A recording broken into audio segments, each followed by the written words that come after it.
আসসালামু আলাইকুম ওয়া রাহমাতুল্লাহি ওয়া বারাকাতুহু। সকল প্রশংসা মহান আল্লাহ তাআলার জন্য, আলহামদুলিল্লাহ। লাখ কোটি দরুদ রাসূলের উপর সাল্লাল্লাহু আলাইহি ওয়াসাল্লাম। সকল প্রশংসা মহান আল্লাহ তাআলার জন্য, আলহামদুলিল্লাহ। লাখ কোটি দরুদ রাসূলের উপর সাল্লাল্লাহু আলাইহি ওয়াসাল্লাম। হযরত আবু হুরায়রা রাদিয়াল্লাহু তাআলা বলেন, রাসূলুল্লাহ সাল্লাল্লাহু আলাইহি ওয়াসাল্লাম বলেছেন, তোমরা 7টি ধ্বংসকারী জিনিস থেকে বেঁচে থাকো।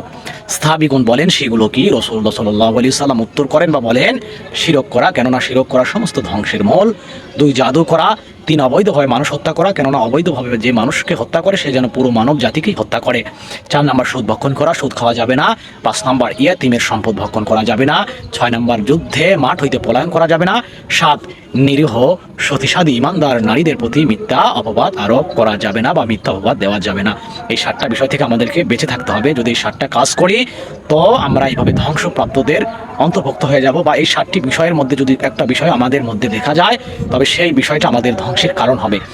তো মহান আল্লাহ তাআলা এই 7টা বিষয় হইতে আমাদেরকে হেফাজত করুন এবং দিনের সঠিক বুঝদান করুক। আমিন।